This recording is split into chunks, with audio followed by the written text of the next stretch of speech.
நெல்லை அடுத்த கேடிசி நகர் பகுதியில் நடந்து சென்று முதலமைச்சர் ஸ்டாலின் மக்களை சந்தித்து வருகிறார். இது குறித்த கூடுதல் தகவல்களை எமது செய்தியாளர் ராமசுந்தரம் வழங்கிட கேட்கலாம். ராமசுந்தரம், வணக்கம். தற்பொழுது அந்த பகுதியில் நிலவக்கூடிய சூழல் என்ன, விவரிங்க. தமிழக முதலமைச்சர் மு க ஸ்டாலின் 2 நாள் சுற்றுப்பயணமாக நெல்லை மாவட்டத்திற்கு இன்று வருகை தந்திருக்கிறார். தூத்துக்குடி விமான நிலையத்திலிருந்து கார் மூலம் நெல்லை மாவட்டத்தில் நடைபெறக்கூடிய பல்வேறு நிகழ்ச்சிக்கு வருகை தந்த நிலையில தற்போது கேடிசி நகர் பகுதியில் இறங்கி கட்சி நிர்வாகிகள் மற்றும் பொதுமக்களை சந்தித்து வருகிறார். சாலையில இருபுறமும் பொதுமக்கள் அவருக்கு வரவேற்பு கொடுத்து வருகிறார்கள். அந்த நிலையில இறங்கி சாலையிலிருந்து பொதுமக்களையும் தொண்டர்களையும் சந்தித்து வருகிறார். பெண்களுக்கு கைகுலுக்கி அவர்களது வரவேற்பையும் பெற்றுக் கொண்டார். தொடர்ந்து வழிநெடுக தொண்டர்களும் பொதுமக்களும் பூங்குத்துக்கள் வழங்கியும் புத்தகங்கள் வழங்கியும் முதலமைச்சரை வரவேற்றிருக்கிறார்கள்.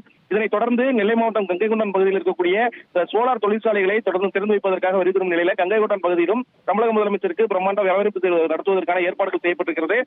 சாலை முருக இருக்கக்கூடிய பொதுமக்கள் அவருக்கு வரவேற்பளித்த நிலையில பொதுமக்களை நேரடியாக சந்தித்து கை கொடுத்து முதலமைச்சர் அவர்களை வரவேற்று வருகிறார். தகவல்களுக்கு நன்றி ராமசுந்தர். செய்திகளை உடனுக்குடன் தெரிந்து கொள்ள உடனே சப்ஸ்கிரைப் பண்ணுங்க.